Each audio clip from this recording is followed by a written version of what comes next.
This is Quint. I'm one of the owners of the Pensacola Blue Wahoos. Welcome to Wahoo University. We're excited about Wahoo University. In fact, it's something I've been wanting to do for a few years, and this year we're making it happen.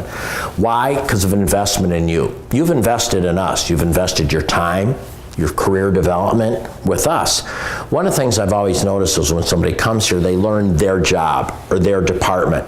But many of you, for your sake and for your career, we want you to learn all about what it takes to be in a sports franchise, in essence, sports management. Very much like a doctor. You know, when a doctor goes to medical school to become a doctor, he becomes, of course, a physician. But what does he specialize in? Is he an obstetrician? Is he an endocrinologist? Is he a general surgeon? Is he a cardiologist? Is he a rheumatologist? Is he a psychiatrist? How do they make that decision? They actually go and they learn about every little department, and then they say, this is the fit for me. But if they never went through every one of those departments, they might make an initial pick and find out that's not the place for them. So what we want you to do is learn about all the different aspects of having a professional baseball team. That's why throughout this week, you're going to hear from being a groundskeeper, to media, to ticketing, to food, to beverage, to human resources, to finance, to group sales, to sponsorship, and so on, customer service and so on. So we want you to really get a broad grasp of what it takes to be involved in any type of professional sports activity, really any professional company.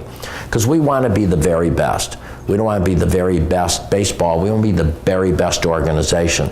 We want you, when you leave here, and if you work for anyone else, have taken life lessons, and so you can be successful. If you go to another minor league franchise, we want you to say, well, wait a minute, this is how we did it in Pensacola, because we'd like everyone to be a little bit better. And when you go somewhere else, if you see something we could do better, we want to have a type of relationship that you drop us an email or give us a call, say, hey, here's what we're doing. I think you could do this in Pensacola. So let me cover the topic of ownership. Ownership sounds like it makes what it is. You own the organization. So Rishi and I own 85% of the Pensacola Blue Wahoos. The rest of it is owned by Bubba Watson, Randall Wells, who's Bubba's partner. We have a couple of small minority partners in Chicago that have less than, I think, 2%. And then, of course, now we just announced Derek Brooks. So Rishi and I are what they call the majority owners. That means that we can make the decisions. Do we want everybody's input? Yeah. But ultimately, the risk rests with us when we make a decision. When we bought the team, it was a very difficult purchase, and if you read a little bit history, you'll understand it, and I'll go quickly. We had an independent baseball team called the Pensacola Pelicans, and we thought that's what we were all going to have. The stadium was going to be built for an independent team. And then we decided, could we get an affiliate team? A lot of people said, well, I don't want a stadium unless I'm assured an affiliate team. Well, no, if you can't get an affiliate team without a stadium. So, of course, when the stadium is approved, we said, could we? But the odds were against it. Number one, Mobile Bay Bears owned the rights of Pensacola. Years ago, normally you get one county on either side of you. Mobile got two counties to the east because basically Major League Baseball said Pensacola is never going to build a stadium because they've tried for years and they've never pulled it off. It ain't going to happen. So they gave Mobile the rights to our community. So I went over to Mobile, met at the time with Bill Shanahan, the general manager of the Mobile Bay Bears, and said, can we buy the rights? We ended up buying the rights to just see if we could get a team for $550,000. Then we found a team that could be moved. This is very difficult because they have long-term leases. So for example, our lease is 10 years. So if we're ever going to move, it's going to be at that 10-year mark, which will be in 2 years or so, unless we get an extension of the lease, which we hope we can work out a good partnership, but that's when you're most vulnerable. Well, we found out there's a team in North Carolina that was willing to sell and it could be relocated. Now it got more difficult.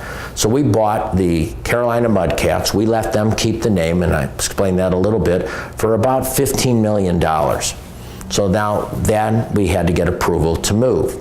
We also found out that in order for the Carolina Mudcats to leave, they had to find a replacement minor league team. But it didn't have to be a double-A team, it could be a single-A team. So we ended up in partnership with Steve Bryant, who we bought the Mudcats with, buying a team in Kingston, North Carolina, and he paid a certain dollar amount. I put over $2 million into it to move them to Zebulon.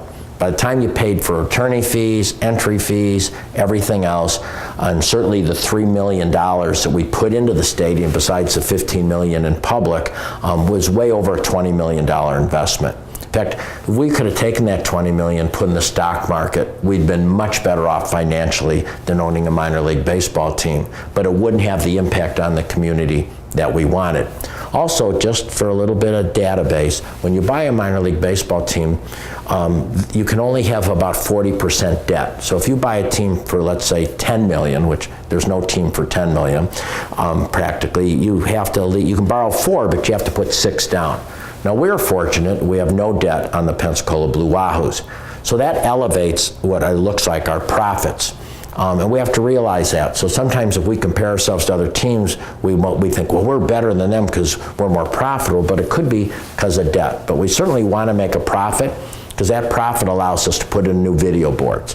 That profit allows us to keep the stadium up. Rishi and I take no money personally out of the team. We take it, but we put it right back into the community. So the unique part about, if you're part of the Studer family of companies, is everything we do benefits the community. We can take some dollars from the Wahoos and make sure it goes to early brain development, or a new children's hospital, or a new YMCA, or other not-for-profits that we put dollars into in the community. So that's a little bit about ownership. Now, there's a lot of responsibility and there's a lot of risk. So if we run short, we have to write a check. If somebody's unhappy, they give us a call. So those are the sort of things you deal with. But it has some benefits too, and the greatest benefit for us is the impact it can make on quality of life for people in this community, and that's really what we've been trying to do. So our mission as Studer Family of Companies is really to improve the quality of life. Our goal is to make this a great place to be, so people want to stay here or people want to come here. And that's really our mission of Studer Family of Companies, which means that's our mission of the Pensacola Blue Wahoos organization. And our vision, of course, is to be just spectacular. We never wanted to be a great minor league baseball organization. We want to be a great organization that happens to focus in on professional baseball and also events, because we want the stadium to be utilized. It's a fixed cost. We're pretty excited because our stadium is one of the least expensive stadiums that's ever been built for professional baseball in the last 20 years. It's $15 million in public money, $3 million in private money. Fayetteville's building a Class A one right now, and it's $37 million.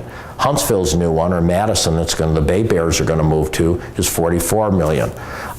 Birmingham's was over $64 million. So if you look at a cost-effective stadium, Pensacola Blue Wahoo Stadium is certainly it. So as you're here, always remember why we're here. We're here, one, to create a great place for people to work. That's why you're filling out an employee engagement survey. We do seasonal ones, we do regular ones, because if you get the right place for people to work, then you get great fan experience or event experience. If you get great experience and you have great employees, then you're going to have more people come to your games. More people come to your games, then your sponsors are going to say, wow, that many people come to the game, I want my name on a billboard. I want my name on the video board. I want to sponsor some activity there. So what really turns this whole thing is great employees, great fan experience, which is great sponsorship. Now with the great fan experience, you have, one, your season ticket holders, you have your walk-ups, and groups are very, very important. Now the history I sort of went over here a little bit, but it's also in Chapter 2 of Building a Vibrant Community that you all should have read by now. And I know you're going to talk a lot about history. So this has been probably one of the more difficult roads ever to get a minor league baseball team. When we got a minor league team was the most complicated thing. We had to take our independent team and move it to Amarillo, Texas. We had to buy the naming rights in Mobile. We had to buy a team in Kingston, move the King in Kingston to Zebulon, North Carolina, move the team in North Carolina to Pensacola. That's very unusual and very difficult. And right up to the almost last second, we didn't actually know it was going to work, but it did, because a lot of people put a lot of time into this. So you're basically holding the legacy. You're holding the legacy of all these people that went before you, and you're creating a legacy for all the people that go after you. And we want to create a legacy with you. We want to make sure that through Wahoos U, you tell all your classmates or people you know that you've graduated with, and you say, wow, what a great experience I had there. Not only did I have a great experience while I was there, but I learned tools, techniques, and skills that are going to help me in my career the rest of my life. So on behalf of all of us in the ownership, we're glad you're at Wahoo University. Good luck. We're very, very excited. Thank you.